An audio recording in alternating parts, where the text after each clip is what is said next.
Já, sæl eftir og velkomin að Rauðaborðinu. Ég heiti María Lilja og hingað ég komið góð gesti til þess að ræða málefni fanga eða erlendra fanga öllu heldur. Það Guðmundur Ingi Þóroddsson og Arndís Anna Kristíndóttir Gunnarsdóttir. Verið velkomin. Takk fyrir. Það kannski bara kannski hæst í málefnum erlendra fanga í dag að Kúrani verðist hafa ég hef svona gert einhvers konar samkomulag við ríkið. Fylgdust þið eitthvað með þessu framvindu þessa máls í dag? Þetta auðvitað mjög flókið mál. Þetta maður sem í þannig stöðu í fangelsiskerfinu að hann að kosta ríkið alveg gífurlegar upphæðir. Ég held að sé núna einhver 8 stöðugildi yfir ársgrundvöll sem að þýðir hvað 160 milljónir eða eitthvað sliðis á ári og ef þá halda honum í 3 ári viðbót þá var það hálfur milljarður sem heilmikið meira en ríkisstjórnin var að setja aukalega í fangelsismálum fyrir næsta ár. Þannig að ég ekki alveg, svo þetta flókið, ég meina þetta maður, hann ekki bara með 8 ár sko, hann líka með 10 ef ekki 100 mála í kerfinu sko, sem ég veit ekki alveg hvernig á að afgreiða. Það náttúrulega ekki sanngjarnt að menn fái bara menn verða að fá dóma fyrir sína glæpi, skilurðu, en ég veit ekki alveg hvernig á að leysa þetta, en ég held að eina sem síðu stöðunni... Mér sýnist íslenska ríkið ætla bara svona að leysa þetta með því að senda hann eftir til Sýrlands. Já, ég held að það verði, hann búinn að afsala sér þessari vernd, hann vill fara, þannig að það náttúrulega bara, ætti þá bara í raun og kannski gera það strax, en ég meina það þarf þá að koma eitthvað til, það þarf að náðan fyrir öllum þessum brotum, og það verður þá að gera það á undan áður en að fer. Þið samla því? Ég svo sem kannski minni skoðun á því hvernig á að taka á svona einstökum málum. Maður þetta hefur ekki allar upplýsingarnar allt sem þarna bakið sko. En hins vegar þá finnst mér alveg gagnlegt að nefna þetta mál í þessu samhengi vegna þess að það sem hefur einmitt verið í umræðunni kannski síðustu daga, það þessi frétt hlutfall erlendra fanga, erlendra ríkisborgara í íslensku fangelsum. Og ég held að þegar hinn almenni borgari sér frétta þessu tagi, þá sé Kúrani akkurat manneskjan sem að fólk sér fyrir sér. Það sé þarna inni. Akkurat. Og að þetta sé upp til hópa eitthvað skonar, þetta einhver hættulegur hópur, þetta einhver glæpamenn og eitthvað slíkt. Og það gefur auðvitað enga veginn, þessar tölur gefa auðvitað enga veginn rétta mynd af því sem að verið að tala um. Það sem að mér hefur kannski þótt skipta svolítið miklu máli og kannski vanta inn í umræðuna, það hvers vegna erum við að spyrja þessara spurningar. Vegna þess að auðvitað segja þessar tölur okkur eitthvað. Þessar tölur segja okkur eitthvað. Það er einhver upplýsingar þarna baki, það er eitthvað sem útskýrir það að þarna mikil hækkun og hlutfalli erlendra fanga, íslensku fangelsum. En það kannski farið minna í að svara þeirri spurningu. Og ég myndi spyrja, ef ég væri fréttamaður, þá myndi ég kanna hvers vegna erum við að spyrja þessara spurninga. Vegna þess að við vitum það að það demografían í fangelsum almennt ekki þverskurður af samfélaginu. Það ekki þannig og hefur aldrei verið. Og það hafa verið dregnar ýmsar gagnlegar ályktanir af því gegnum tíðina, bara til dæmis það að fólk sem orðið fyrir áföllum, fólk sem að glíma við tilteknar áskoranir og annað, það líklegra til að lenda í fangelsi. Það ekki að því að fólk verið vondið það að lenda í áföllum, heldur vegna þess að það ekki að fá þá aðstoð sem það þarf á að halda. Þannig að við gætum dregið út úr þessum tölum gagnlegar staðreyndar, gagnlegar upplýsingar fyrir okkur að gera eitthvað uppbyggilegt með þeim. Það kannski ekki alveg það sem að gerast þarna sko. Þannig að þetta svona kannski fyrsta sem að ég myndi alltaf varpa fram. Hvers vegna erum við að spyrja þessari spurninga?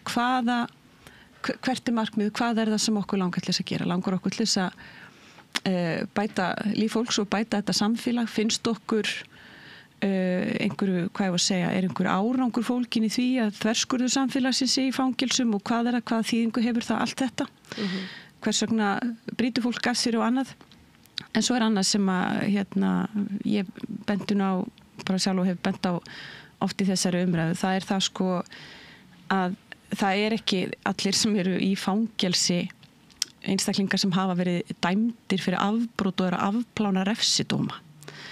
Það þetta stór hluti fólks í fangelsum þar í gæsluvarðhaldi og annað slíkt og núna árabil hefur Ísland, reyndar held ég bara frá upphafi, þá hefur það verið þannig að fólk sem hefur fengið synjun dvalarleyfi á að flytja á landi, það vistað í fangelsi.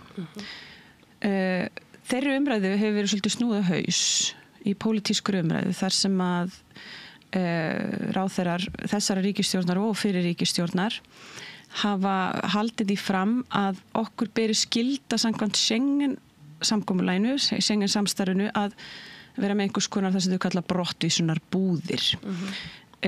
Þessu umræðu svolítið skökk vegna þess að já, það sem rétt í þeirri umræðu það hefur verið gagnrýnt að við séum að setja þetta fólk í fangelsi. Það það sem hefur verið gagnrýnt.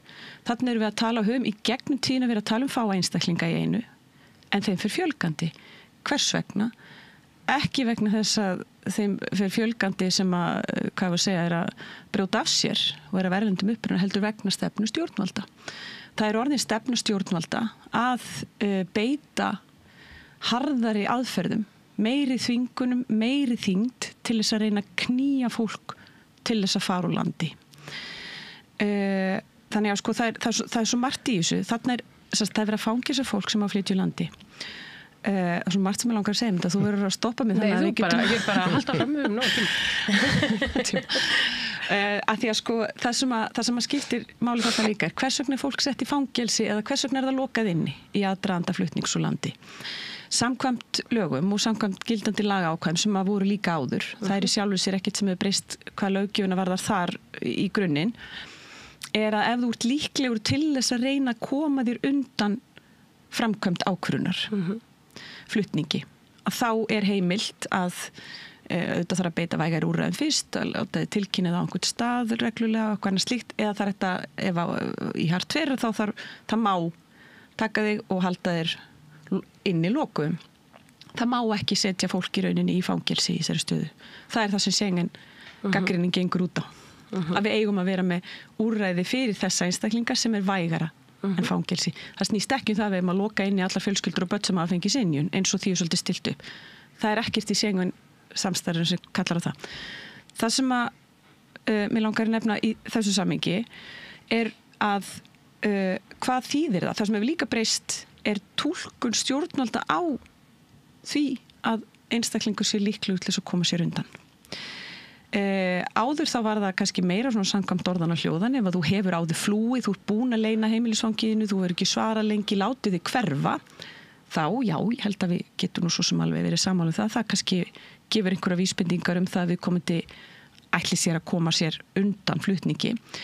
Stjórnvöld líta svo á í dag að ef þú í rauninni ert ekki reiðubúin að vera það sem þau kalla, bara sína samstarfsvilja, skrif undir það sem þau kalla og ég seti henni að gæsa bara sjálf viljuga heimför, þá sértu að mótmæla flutningi og sért í raunin að reyna að koma þér undan ákvörðuninni.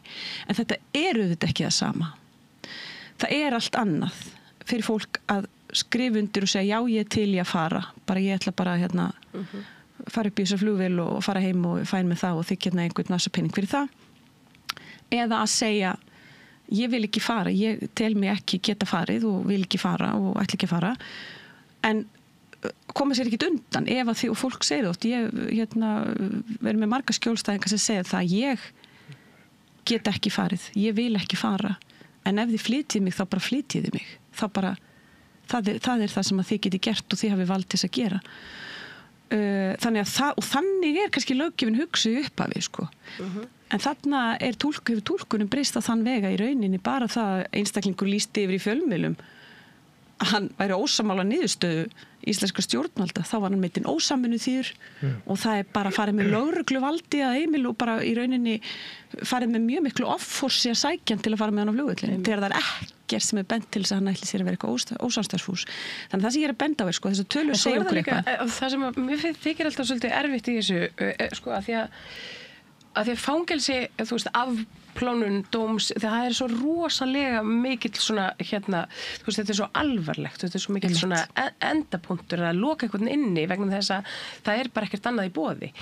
Og það svona hefur mér fundið svolítið vanta upp á þetta í samtalinu að og ég með þessar tölur þar komu fram held ég í júlí, var Bergþór Óla sem að spurði dómsmálaráðherra baðan svona tölur fyrir 2024 en þá talar hann að 208 erlendir ríkisborgarar séu í gæsluvarðhaldi á einhverjum tímapunkti yfir árið hafi verið og og af 218 í heildina sem segir okkur að það hafi 10 erlendir fangar verið í afplánun dóms og svo það 63 af þessum 208 þeir eru að bíða eftir brottvísun. Akkurat. Sem að bara 1/4 eða svona, já. Það akkurat það sem hefur verið mitt verið að benda á. Það eru mikilvægur upplýsingar í þessu en svo líka annað sem að afstæði hefur til dæmis verið að benda á varðandi akkurat hvenna möguleikana sem að erlendir og íslenski fangar það svolítið erfitt að átta sig á þessu tölum en þess að þrátt fyrir að það séu vissulega margir úr þessum hópi sem eru vistaðir í fangelsum í styttri tíma að þá eru einnig afskaplega margir sem eru vistaðir bara á lögreglustöðunum sjálfum og þannig vitum við ekki hvort að það sé skráð. Það allan ekki skráð í gegnum fangelskerfið af því að þegar lögreglumenn hafa jafnvel verið að hringja okkur og segja okkur frá hvað að gerast sem að þeim ofbýður að þá það ekki skráð til dæmis hjá fangelsismálastofnun þannig að þetta svolítið erfitt að átta sig á þessum tölum varðandi þennan hóp en fangelsiskerfið sprungið fyrir löngu og fangelsin hafa stundum neitað að taka við þessum hópi þannig að þeir bara geta ekki með plás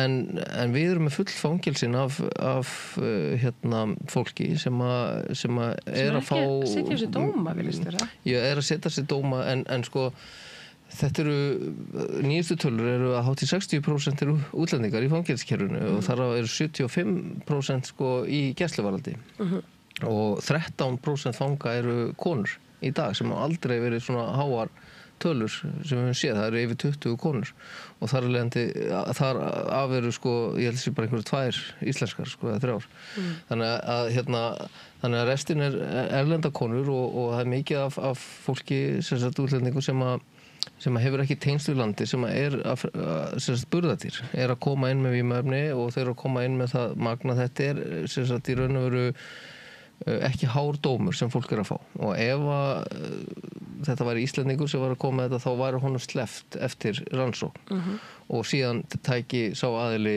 út sína refsingu í samfélagsþjónustu og þyrfti í raun og veru aldrei að fara inn í fangelsi meir en af því að fólki útlendingar að þá láta þau afplána í öryggisfangelsi í raun og veru allan tíman og sem það ósanngjarnt en á móti kemur að ríki veit ekki alveg hvað það á að gera af því að þau mega í raun og veru ekki vinna á Íslandi þau þurfa þó útvegan húsnæði fyrir utan og hvernig á að sjá þau í landinu því þau eru þó sett í farbann en með því að hugsa þetta upp á nýtt og koma upp einhvers konar áfangaheimilum og leyfa fólki að taka út í samfélagsþjónustu þá væri það bæði miklu ódýrara fyrir kerfið, mannúðlegra og myndi losa ákveðna stíflu í fangelsiskerfinu en þetta ástæðan fyrir öllum þessum hópi útlendinga sem ekki með tengst við landi sem inn í fangelsunum að það mismunun í gangi gagnvart Íslendingum. Fangelsin ekki full af mörgum Kúranís. Nei, hann einstakur. En ég held að Kúrani hafi verið mjög heppilegt svona dæmi fyrir hans marga í þessari sem að hafa svolítið svona, maður tekur eftir því að það svona, þar eru í ákveðnum kreðsum þá Kúrani notaður sem svona dæmi erlenda glæpamann sem að sé að slega íslenska kerfið. Ég held að það sé mjög heppilegur svona posterboy. Já, en þú talar glæpamann, Kúrani bara veikur einstaklingur og á ekki heima í fangelsi og það sjá allir. Auðvitað fólk hrætt við hann að því bara út af hvernig hann málaður í fjölmiðlum en ég meina Kúrani á líka góða daga og við höfum hitt hann upp frá og spjalla við hann og við þurfum enga hjálma og skildi til þess. Akkurat. En þannig að þetta líka bara spurning hvernig komum við fram. Þannig erum við bara með einstakling sem að kerfi veit ekki hvernig á að koma fram við veit ekki hvernig á að umgangast hann. Þannig að þetta maður sem á ekki heim í fangelsi. Nei. Við erum akkurat kannski svolítið í því við veitum ekki hvað að gera, þá gerum við bara eitthvað. En þetta ég held að kannski bottom line þarna það að það ákveðin það er ákveðin ákvörðun, stjórnsýslu stefna sem veldur því að þetta er svona, að staðan er svona. Og það er eitthvað sem þetta er eitthvað sem mér finnst mjög gott að við séum að skoða, en akkurat þetta út frá hverju erum við að skoða það og í hvaða markmiði. Og þú talar hérna að Kúrani sé kannski svo segir ykkur bósterbói fyrir ykkur sem að vilja segja eitthvað ákveð. Ég myndi frekar orða þannig, ég held að Kúrani sé akkurat einstaklingurinn sem fólk óttast. Og það er nú oft sagt að andstæðan við ást er ekki hatur heldur ótti. Og fólk er hrætt vegna þess að það er bara búið að hræða það rosalega mikið.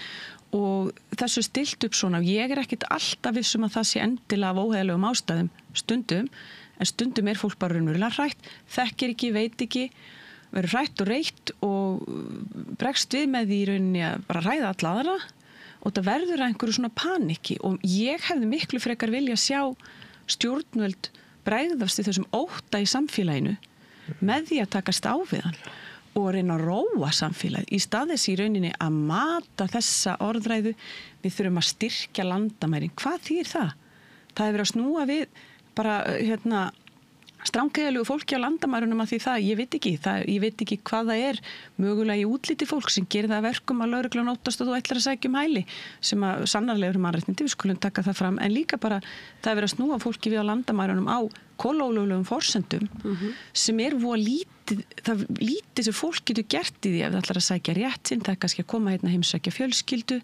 Ég er að fá fleiri einstaklingar sem að leita til mín og vilja leita réttar síns vegna þess að maður snúi við á landamærunum með einhverja ákvörðun sem á sér ekki stóð í gögnunum, en þau geta ekki gert af því að svo eru þau bara farin, þau bara snúi við og þá hefur í rauninni enga hagsmunni af því að fá þeirri ákvörðun hnekkt vegna þess að þú er bara farin, þú getur reynt að koma aftur en þetta, og svo kemur lögreglan inn og stærir sig af því hvað hann er búin að vísa mörgum frá landamærunum og lætur það hljóma eins og það sé bara Kúrani sem hún er að vísa frá landamærunum þegar þetta er bara venjulegt fólk sem er bara að koma hérna í, eins og ég segi, strangkeðilegum erindakjörum. Við verðum svolítið að hugsa þetta, sko. Þetta er alveg rétt hjá þér með óttan og þetta ásvöldi við allt fangelskerfið. Fangelskerfið hjá okkur hefur verið svo lokað, það var aldrei mátt fréttast neitt úr fangelskerfinu og stjórnvöld hafa aldrei vilja tjá sig það og svo er bara afskaplega lítil þekking á fangelsmálum til á Íslandi, í þeim ráðuneytir sem eru að vinna við það og það er bara dómsmálaráðuneytið nánast.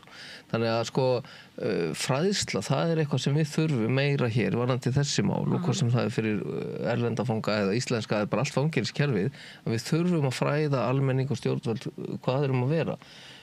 Ef þú hittir einhvern frá Noregi, einhvern normann, einhvers staðar í heiminu og skiptir engum máli hvað hann er, hann mun segja það sama og allir aðrir normenn, skilur varðandi fangelskerfið, ef hann spyrir þig, ef ég spyr hann hvað finnst þér hvernig fangelskerfið á að vera, þá segja þær allir sömu setningarnar. Já, þetta er spurning hvernig nágranna ég vil fá og vill ég hafa endurhæfða nágranna eða vill ég fá mann sem er búin að vera í geymslu allan tíma. Það segja allir það sama alltaf og það byrja allir sem eru að koma frá Noregi sem eru að halda fyrirlestara varðandi fangelsmál, þeir byrja alltaf á þessu. Hvernig nágranna viljum við fá og þetta er bara að því að þeir eru svo vel upplýstir fangelsmál í Noregi að það er alltaf verið að koma og fræða fangelsmál. Hérna hefur afstaða verið leiðandi í fangelsumræðinni síðasta áratuginn og stjórnvöld hafa neyðst til þess að opna sig svona smátt og smátt en eru ekkert alveg þar ennþá sko. Þannig að það er ennþá svolítið tabú hjá akademiska fólkinu að eiga samstarfi afstöðu, skilur þannig að við erum bara langt á eftir og en maður sér alveg að þetta er að þokast eitthvað smá, þetta gengur bara mjög hægt reyndar, sko. Hvað er ekki norska leiðin í öllum málaflokkum sem sagt? En sko, það tala allir það en við erum þannig að við viljum aldrei leita aðstoðar, við viljum alltaf finna upp hjólið, það er bara þannig og við eigum, og svo gerum við þetta alltaf illa, við erum alltaf að henda einhverju plástrum og reyna að finna einhverja svona skammtíma lausnir, staðan fyrir að hugsa þetta heilstætt og gera þetta almennilega, það er bara það sem vantar. Ég held nefnilega sko hugsunina í rauninni þetta allt saman, í alveg sama hvað málaflokk þú horfir á, hvort það er geðheilbrigðisþjónusta, hvort það er fangelsismál eða útlendingamál eða annað. Spurningi sem við gleymum alltaf að spyrja okkur eða svona undanfarið, ég held við höfum verið betri í því áður, er hvernig samfélagi viljum við búa í? Hvernig viljum við að samfélagið okkar sé?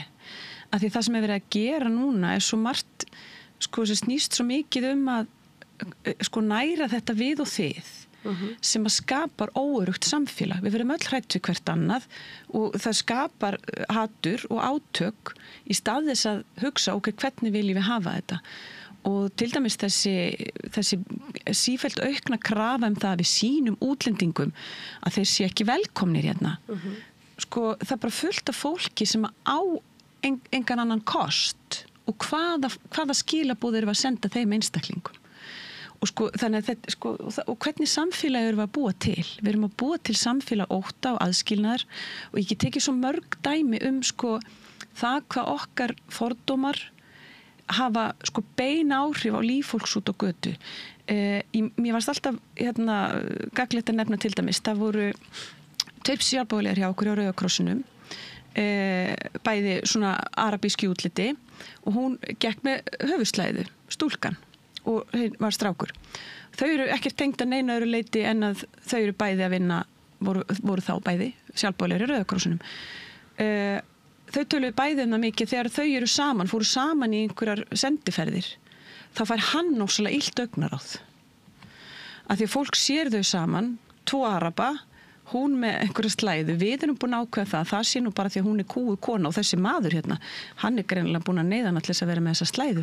Og fyrir viki fáðu viðmót út á götu sem að ekki neinu samhengi við það sem þau eru, það sem þau eru að gera og annað slíkt.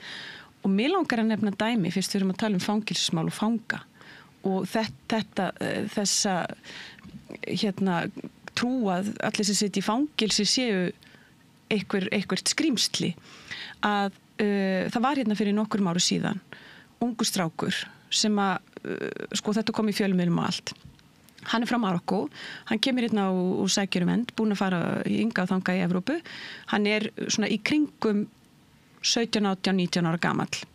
Þannig að hann fyrir þetta aldursgreiningu og mittin 18 ára allt þetta og eitthvað svo les þá í svona burt en hann vill ekki fara þangað sem á að flytja hann af því að auðvitað við það sem kannski almenningur heldur þegar að fólki vísa á landi það er ekki þannig að því sé bara vísa burt og það getur bara farið. Það þarf að fara þangað sem útlendingastofnun vill að þú farir. Þannig að sko ef að þú treystir ekki til þess að fara heim eða til þess að land sem þú átt að fara þá er fólk í rosalega vondri stöðu og þetta held ég almenningur viti ekki alveg sko. Að því að fólk væri kannski gjarnan til í að leita eitthvað annað að því að stjórnvöld vilja alltaf bara fara eitthvað annað en þessi drengur hann var alltaf að því að hann vildi ekki fara þangað sem átt að senda hann þá var hann alltaf að reyna að komast í skipin og þetta var á tímabili alveg svona ég ætla að leyfa mér að segja innan gæsalappa vandamál að það voru þessir ungu norðurafrísku við köllum þá göttustrákan okkar í Rauða krossinum þeir voru svona nokkuð og svona dálítið svona hópur ekki tengdir samt sko, þetta var svona bara ákveðin prófíl, voru alltaf að reyna að komast og brjótast inn á skipasvæðið, heimskipumann að reyna að komast í skip til þess að komast þangað sem þeir vilja komast. Þetta má ekki. Þú mátt ekki brjótast borð í skip, þú mátt ekki fara inn í eitthvað skip bara því að þið langar til þess að komast í Grænlands eða hvert sem það er. Þannig að það var alltaf verið að handtaka þá. Hann á endanum, að því að hann lætur ekki segjast og reynir alltaf aftur og aftur, endar í fangelsi. Hann endar á Litlahrauni. Ég man nú ekki nákvæmlega hvernig það atvikaðist að hann endar á Litlahrauni. Ég var ekki með þetta mál, þannig að allt sem að ég það er úr fjölmiðlum.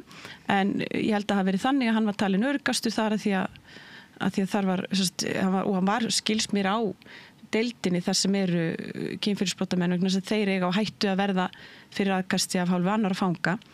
Heyrðu, hann er lúbarinn. Út á útisvæðinu á Litlahrauni fara honum tennur og annað, hann bara stórslasast og er lengin á spital og verið auðvitað fyrir miklu áfalli. Af hverju var hann laminn? Vegna þess að þið töldu að hann væri kynferðisbrotamaður og svo er hann náttúrulega arabi. Þegar þið spurja hann fyrir hvað situr inni þá segir hann fyrir að reyna að komast úr landi þá segja þeir við hann það fer enginn í fangelsi fyrir það. Það fer enginn í fangelsi fyrir að reyna að komast úr landi. Fólk gerir sér enga grein fyrir því endilega af hverju fólk í fangelsi. En þarna var ungur strákur, hann var í fangelsi fyrir það að reyna að komast úr landi, bókstaflega. Og það er ráðist á hann og hann á endan síðan er alltaf bara sendur úr landi og annað. En þetta er sko, það er ekki þannig að fordómar séu bara opaslega leiðilegir og óþægilegir og þetta sé eitthvað svona sem að sé móðgandi eða annað. Þetta er bara stór hættulegt og ég myndi vilja sjá stjórnvöld bara fara í herferð gegn þessu.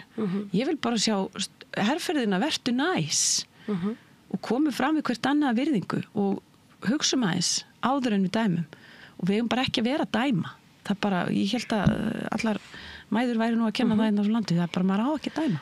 Nei, og svo þetta líka sko einmitt eins og þú talar þegar þú ert með hópa fólki og þú ítir honum út á jaðarinn endalaust og hann kemst aldrei inn í samfélagið. Já. Og við erum að tala útlendinga sérstaklega að manni finnst, hefur þetta versnað núna svona síðustu 2 árin þá hefur maður verið að sjá mjög hraða þróun í fordómum og svona rasisma og manni finnst einhvern veginn komin svona óþægilegur undirtónn í samfélagið í garð útlendinga og sérstaklega með ákveðinu uppruna. Það er brúna og svarta útlendinga. Það er bara þannig. Og hérna, þegar þú jaðarsetur fólk, þá auðvitað líka þú veist, verður til bara svona félagslega eitthvað, hérna, það sem að fólk leiðist út í glæpi, sem hefur kannski bara aldrei látið sér detta það í huga áður. Akkur eftir að fylgja reglum samfélags sem að þú færði ekki vera hluta af. Af hverju getum við ekki talað þetta svona, haldið?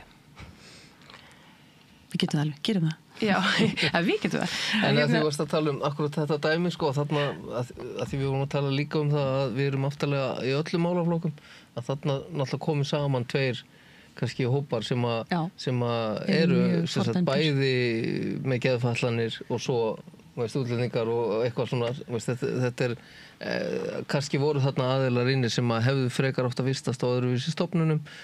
Búið var að leitast eftir aðstoð fyrir þá en ekkert gerðist og það eru svolítið fangilsin okkar, þetta eru ákveðna geymslur og hérna og við erum náttúrulega bara ekki með mörg fangilsi, við erum náttúrulega með lítið pláss og það er lítið hægt að skipta þessu niður, þannig að útlendingar eru með hinum, það eru allir einhvern veginn. Þú talar kynferðisafbrotamenn, geymdi sér, það voru náttúrulega klálega mistök á sínum tíma að hafa það þannig, að mínu mati. Þannig að í dag heitir þetta ekki til dæmis gangur fyrir kynferðisafbrotamenn en samt fá allir þann stimpil sem að fara þangað, skilurðu, af því að það bara var þannig, sko, þannig að hérna, það er erfitt að breyta því tilbaka, sko. Ég velti fyrir mér í þessu samviki bara og þessu samtali okkar að því að við erum í fangelsi og ég meina það varu fjárlög og það fer hérna einhver x summa í að þú veist stækka eða búið til fleiri plás kannski ekki meira í svona innri vinnuna en hérna en erum við bara eitthvað svona einmitt að móka undir ónýtt bara úrelt kerfi fangelsi kannski bara úrelt Sko, já við auðvitað eigum við að vinna þetta þannig að fólk þurfi ekki að fara í fangilsi en fangilsi á alltaf að vera eins líka samfélaginu því meira sem þú lokar fólk af því meira sem að þú frelsissvipta eða tekur af því samskipti við ástvini og annað að því skadalegra verður já, nákvæmlega en fyrir jaðarsett fólk þá það kannski ekki droslega vont eða ekkert eitthvað hræðileg refsing að þú veist að vera lokaður í burtu í smá ef að maður á svo sem engan málið að þetta alltaf ákveðin lítil áföll sem að þú veist að lendi í fólk verður fyrir áfallið að fremja glæp það verður fyrir áfallið að handteki og það verður áfallið að setja í fangilsi og svo verður að fyrir endalausum áföllum, litlum áföllum inn í fangelsinu það er svo margt sem kemur upp ég meina, það sem gerist inn í fangelsum er bara sama og gerist úti ég meina, það eru slagsmál eins og þú varst að lýsa það eru kynferðislega ofbeldi og nauðganir það gerist allt í fangelsum þannig að þetta er svona erfiður staður og við eigum að vera að fókusa bara á aðra hluti nú á að fara að byggja fangelsi sem er reyndar ógeðslega flott á teikningum og rosa það er búið að taka við ábendingum okkar til dæmis og við erum ána með hvað þetta stefna, þetta er ekki okkar fyrsta val, við erum ekki hrifin af 33 milljarða krónar steypu, ég vil bara segja eins og við hefðum viljað horfa á svona sértækari úrræði þar sem er hægt að vinna meira með einstaklingin og eru ódýrari í rekstri, bæði rekstri og byggingu og eins og bara Norðurlöndin eru að vinna í ég er alveg klár því okkur vantar fangelsplás og okkur vantar öryggisfangelsi En ég persónulega held að við séum að ofmeta svolítið fjöldan af fangelsplásum sem verið að fara í. Þetta náttúrulega orðið afskaplega dýrt. 33 milljarðar, svo ég getur rétt ímyndað hvað hægt að gera við þessa peninga. Það þarf bara að hugsa þetta upp á nýtt. Við erum ekki til dæmis að hugsa nú að fara að innleiða í lög forvaring eða sem sagt veit ég hvað kalla það á íslensku en sko að dómari getur dæmt fólk til að vera lengur í fangelsi af því það hættulegt eins og með Andrés Breivik og fleira þannig að þá fara að innleiða það hér þú situr ekki svoleiðis fólk í venjulegt fangelsi skilur þó að sé öryggisfangelsi þannig að það þarf þá að byggja nýtt fyrir það og svo verða hávarar kröfur örugglega fljótlega varðandi geðheilbrigðismál og fangelsi sem sérstaklega hanna fyrir veikt fólk og svo vantar opin fangelsi og veist það er ekki verið að hugsa fyrir neinu og umborin dvöl þetta sem er verið að og svo náttúrulega eitt vandamál við náttúrulega hittust hérna að ræða útlendinga og fangelsi en sko öll þessi mál eru vegna stefnuleysis. Við höfum ekki neina stefnu í fangelsmálum, þannig að við vitum ekkert hvað við erum að gera. Það eru engar rannsóknir og við erum bara einhver staðar, skilur við. Og þess vegna er þessi vandi, þess vegna er ekki verið að hugsa út í framtíðina hvað við þurfum, hvaða fangelsi þurfum við, hvernig og hugsa út í þennan málaflokk með útlendinga. Við erum bara einhver staðar, látum þetta bara reddast setjum plástra, skilum við erum bara þann en hendum við í þetta 33 milljarða þó við vitum ekkert hvað við erum að stefna, skilum við. Það er mitt kannski áhugavert að skoða þessa fjárhæð mér bara dettur í hug hérna fyrsta krafan sem að við gerum á þingi þegar ég var að byrja 2021 að þá var búið að samþykkja það að sálfræði þjónusta yrði veitt á hálfu heilsugæslunnar en það var engin peningur settur í það, ekki króna og við fengum því í gegn með ægilega vinsælli taktík að það voru settar 100 milljónir það voru settar 100 milljónir í þetta og ef við berum það sama við 33 milljarðar sem eru 33.000 milljónir fyrir þá sem ekki vita að sko ef við erum að setja 100 milljónir í sálfræðastoð sem er sko fyrsta stigs sem að ég get ímynda mér að koma í verð fyrir í raunin ekkert annað sko ef þetta er forgangsraunin þá er kannski ekkert skrítið að þetta sé staðan sem við erum að horfa og það er nákvæmlega þetta allt sem er að gerast, öll þessi þróun hún er afleiðing af einhverjum ákvörðunum sem eru teknar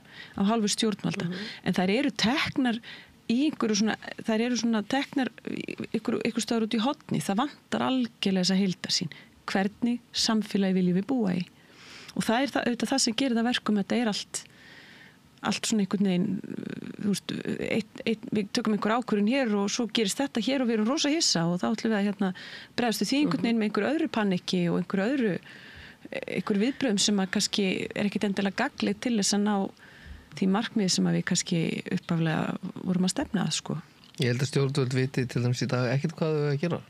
Ég held að þeir séu að fara að byrja að móka grunninn fyrir stóru hrauni og ég held að verði svo bara settu peningur í að móka ofan í hann aftur. Ég held að þetta verði aldrei farið á stað með þetta verkefni sko.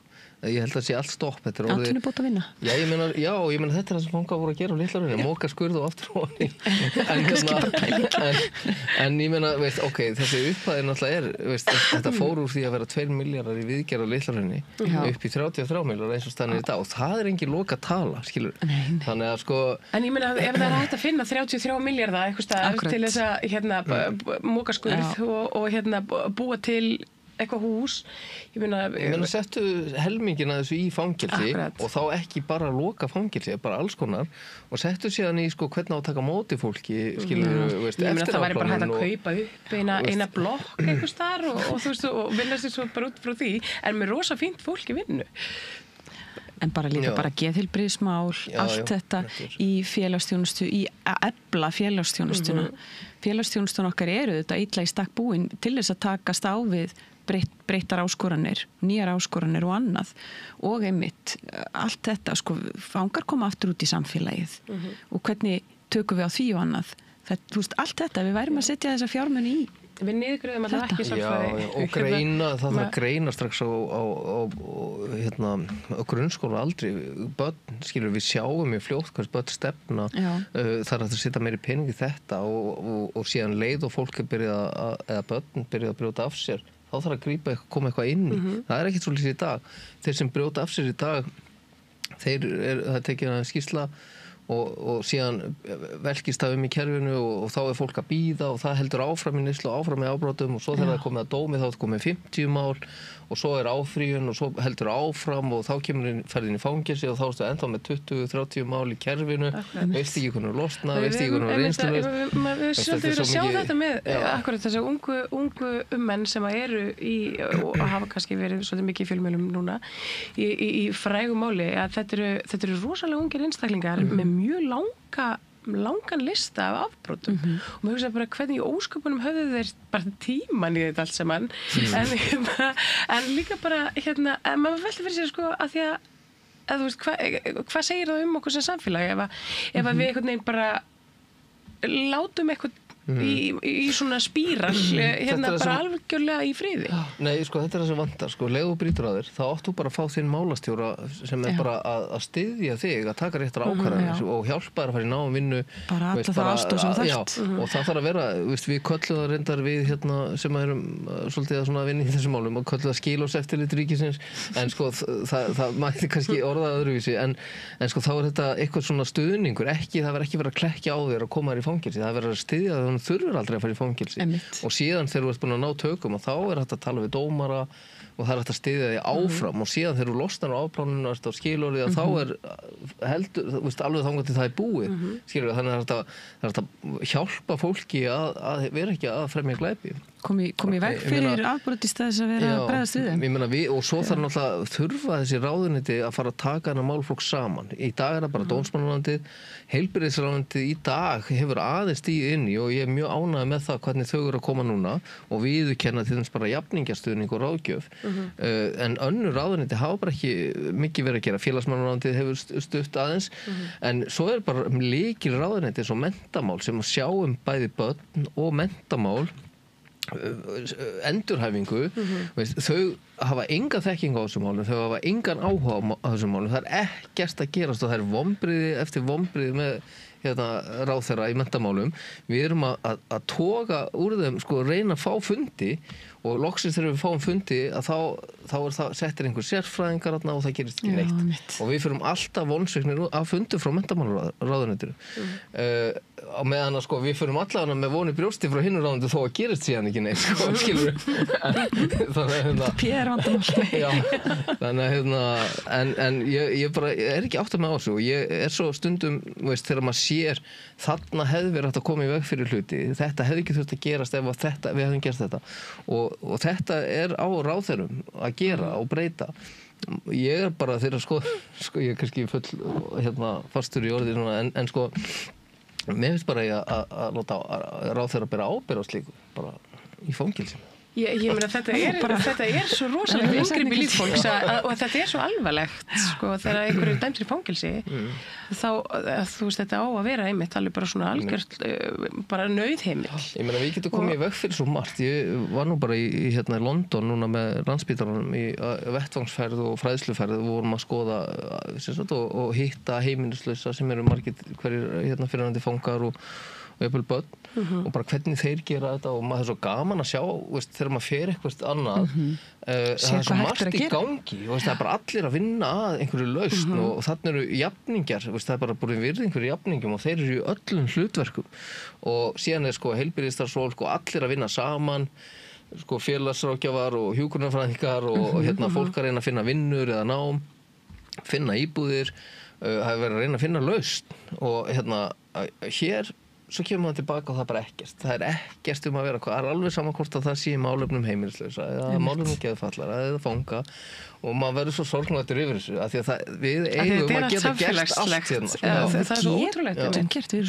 Við getum alveg gert. Og svo vera kvart yfir þetta kost allt peninga en sko við erum alltaf að auka peninga í þetta en sko þetta gæti alveg farið svona ef við tökum á þessu. Það er það sem finnst þetta svolítið áhugavert og ég veit ekki hvort það hefur verið skoðað en þegar samfélag stækkar bara fangelsin sín kemur það einhverjum tímapunkti svona fyrir að þau hætta að fyllast þú veist fyllast ég meina ef maður ég sé þetta fyrir mig, sko.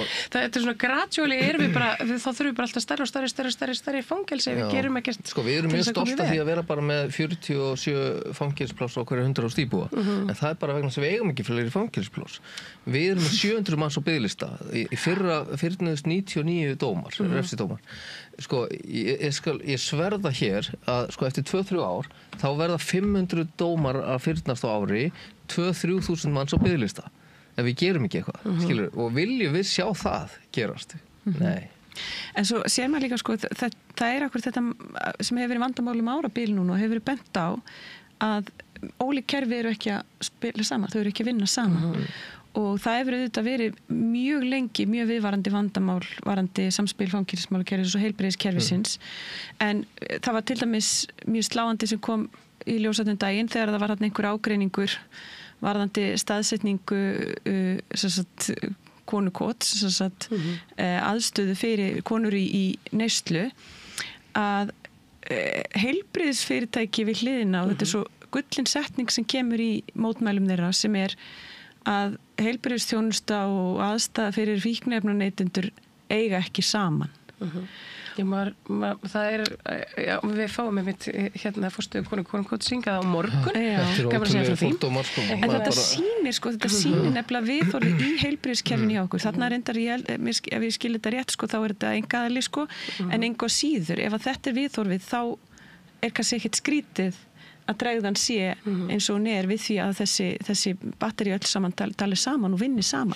Já, ég meina að læknir skuli tala svona sjúklinga. En þarna skilum maður út af hverju fólk hefur þau hafa líka fordóma gagnvart einmitt læknum og leita sér ekki aðstoð út af þessu. Akkurat. Og þannig að ég meina við erum nú ég er að vinna sem starfsmaður hjá göngudeild smyggsjúkdóma og við erum að tengja þessa hópa saman þannig að þeir leiti sér aðstofar og fari í sýnatökur og blóðtökur og allir, skilur að það þarf að tengja þetta saman þess vegna er svo mikilvægt að við svona nálgumst þetta öðruvísi og í þeim nefndum til dæmis sem ég hef verið í að þá komumst við alltaf á sömu niðurstöðu rauði þráðurinn er alltaf fræðsla það þarf að fræða lækna og hjúkrunar eða heilbrigðisstéttina og þessa málaflokka hvort sem það eru vímuefnendur eða fangar eða aðri sko. Þannig að þetta er einhvern veginn bara vantar bara inn í okkar system hérna á Íslandi sko. Upplýsing og fræðsla á þjálfun, já, ég held að það sé algjörlega lykillinn sko. Þannig að vandamálið er ekki útlendingar? Nei, það er vandamálið er Íslendingar. Já. Það er bara þannig. Yfirskriftin. Já. Þú komið fyrir sem hérna María. Einmitt, við skulum kannski bara ljúka á því. Að vandamálið er ekki útlendingar heldur er það Íslendingar og kerfin sem við höfum búið okkur til. Ég þakka ykkur kærlega fyrir komuna. Takk fyrir. Við það meira hér handa við auglýsingar. Ég heiti Kristinn Sigmundsson og styð Samstöðina. Samstöðin er óháð sjónvarpsstöð sem fjallar þjóðfélagsmál á vandaðan og yfirvegaðan hátt. Ég skora á ykkur að styðja hana með því að gerast áskrifendur. Samstöðin er ómissandi.